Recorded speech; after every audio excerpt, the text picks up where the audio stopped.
Welcome to NCERT biology lecture series. इस series में हम क्लास 11th का चैप्टर 4 पढ़ रहे हैं, एनिमल किंगडम।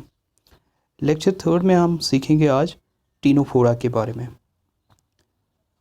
फाइलम टीनोफोरा के जो मेंबर्स होते हैं इनको हम सी वॉलनट्स भी बोलते हैं, या इनका दूसरा नाम भी है कॉम जेलीज।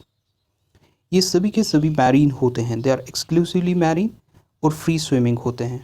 डैट मीन्स इनमें कोई भी ऑर्गेनिज्म अटैच्ड नहीं होता है सबस्ट्रेटम के साथ। There are no attached forms. इनमें एक स्पेशल फीचर होता है कॉम्प्लेट्स का। इनमें कॉम्प्लेट्स प्रेजेंट होते हैं। That means the body bears 8 external rows of ciliated comb plates. ये कॉम्प्लेट्स किस काम आते हैं? ये कॉम्प्लेट्स लोकोमोशन के काम आते हैं। यहाँ हम देखेंगे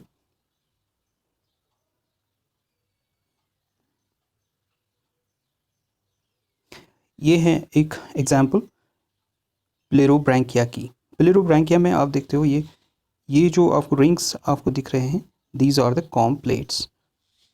तो इनका नंबर 8 होता है। ये कॉम्प्लेट्स इन्हीं में प्रेजेंट होते हैं इन टीनोफोरा में। कॉम्प्लेट्स के अलावा आप देखोगे बाहर से कि इनमें टेंटिकल्स प्रेजेंट होते हैं। यहाँ 2 टेंटिकल्स, रिट्रैक्टाइल टेंटिकल्स प्रेजेंट हैं। अच्छा, कुछ स्पीशीज़ में टेंटिकल्स एब्सेंट भी होते हैं। इन कॉम्प्लेट्स की वजह से हमें ये दिखता है कि इनकी जो सिमेट्री है वो रेडियल सिमेट्री है। डैट मीन्स अगर हम सेंट्रल एक्सिस से इनको काटें, यहाँ है सेंट्रल एक्सिस, तो सेंट्रल एक्सिस से हमें दिखेगा कि इन कॉम्प्लेट्स के थ्रू अगर हम इनको काटते हैं तो ये 2 इक्वल हाफ्स में डिवाइड होते हैं सेंट्रल एक्सिस के थ्रू। तो इस वजह से हम बोलते हैं इनमें रेडियल सिमेट्री है। लेकिन अगर हम डाइजेस्टिव सिस्टम के हिसाब से इनको काटें, ये अंदर से इनका डाइजेस्टिव सिस्टम दिखता है। ये है माउथ, ये ऊपर से एनल पोर्स, यहाँ हमें ज़्यादा बेटर दिखेगा इस डायग्राम में। ये है माउथ और ये है एनल पोर्स। तो ये है डाइजेस्टिव ट्रैक्ट, ये है इनका स्टमक पोर्शन जो ब्रांच्ड होता है यहाँ भी। अच्छा, डाइजेस्टिव सिस्टम के हिसाब से इनकी सिमेट्री हम देखते हैं तो ये बाई रेडियल सिमेट्री फिर दिखाते हैं। डैट मीन्स एक तो ये रेडियल सिमेट्री दिखाएंगे और डाइजेस्टिव सिस्टम के हिसाब से दिखाएंगे बायलेटरल सिमेट्री। बायलेटरल मीन्स इनका जो राइट होता है वो लेफ्ट के बराबर होगा। They will be divided into right and left halves. तो ये हो गई बायलेटरल सिमेट्री, और कॉम्प्लेट्स के थ्रू हम काटेंगे तो वो हो गई रेडियल सिमेट्री। तो इनकी वजह से हमें दिखता है कि ये हैं बाई रेडियल सिमेट्री दिखाने वाले एनिमल्स। डैट मीन्स इनमें दोनों सिमेट्रीज प्रेजेंट होती हैं। यहाँ हम देखेंगे वह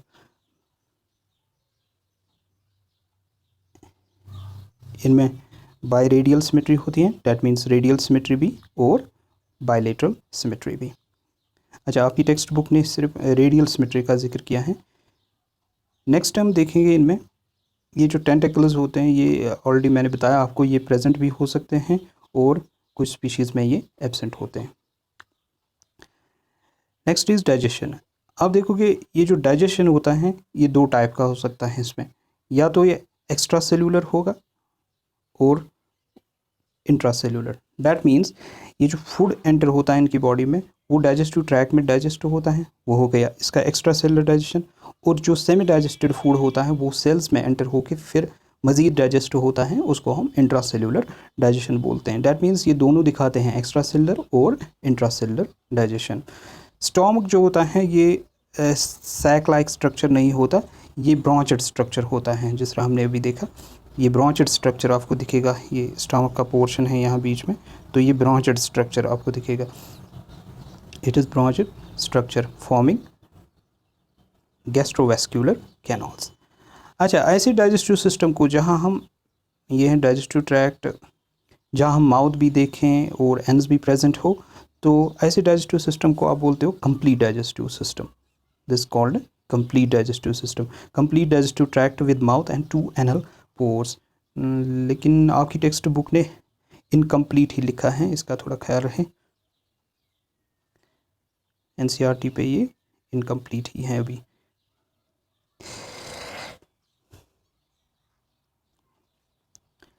अच्छा, नेक्स्ट है हम इसमें देखेंगे कुछ स्पेशल टाइप ऑफ सेल्स होती हैं। उन सेल्स को हम बोलते हैं कोलोब्लास्ट्स, दीज आर कॉल्ड कोलोब्लास्ट्स।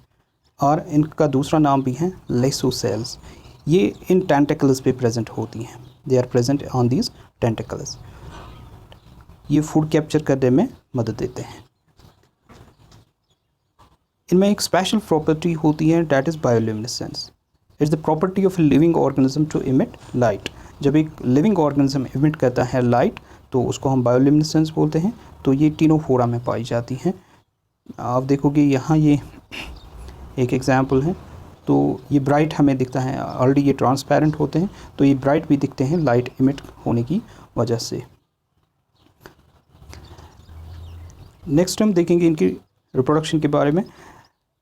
इनमें जो सेक्सेस होती हैं वो सेपरेट नहीं होती, एक ही इंडिविजुअल में आप देखोगे मेल गेमीट्स और फीमेल गेमीट्स, ये दोनों गेमीट्स एक ही इंडिविजुअल में प्रोड्यूस होते हैं। डैट मीन्स इनकी जो सेक्सेस हैं वो सेपरेट नहीं हैं। ये हर्माफ्रोडाइट कहलाते हैं, हर्माफ्रोडाइट और मोनोशियस।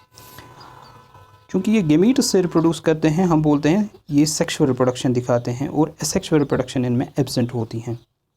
दूसरा प्रोसेस ये रिजनरेशन दिखाते हैं। रिजनरेशन मीन्स अगर इनका कोई पॉट लॉस हो जाए तो वो रिप्लेस हो जाता है। फिर सिंपल टर्म्स में हम कहेंगे रिजनरेशन इसी को, कि lost pot is replaced by the existing cells. इनकी जो फर्टिलाइजेशन होती है, ये gametes, male gamete female gamete, ये बॉडी के बाहर फ्यूज़ होते हैं, फर्टिलाइजेशन होती हैं एक्सटर्नल। तो इनकी फर्टिलाइजेशन एक्सटर्नल होती हैं। अच्छा, एक्सटर्नल फर्टिलाइजेशन के बाद इनमें लार्वा बनता है, उसकी वजह से हम बोलते हैं डेवलपमेंट इज़ इनडायरेक्ट। इनकी डेवलपमेंट इनडायरेक्ट होती हैं। इनके लार्वा को हम बोलते हैं cydippid larva. It's the larva is called cydippid larva. स्टीरोफोरा को हम डिवाइड करते हैं दो ग्रुप्स में, बल्कि दो क्लासेस में। एक को हम बोलते हैं टेंटिकुलेटा। टेंटिकुलेटा सिंपली मीन्स वो स्पीशीज़ जिनमें टेंटिकल्स प्रेजेंट होते हैं। जो एग्जाम्पल आपकी टेक्स्ट बुक पे हैं वो हैं प्लेरोब्रैंकिया की और टिनोप्लाना की। ये हैं प्लेरोब्रैंकिया। और दूसरा है इसमें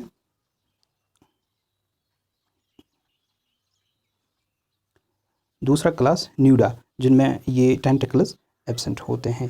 बेरो इसकी एग्जाम्पल हैं। Okay, so thank you.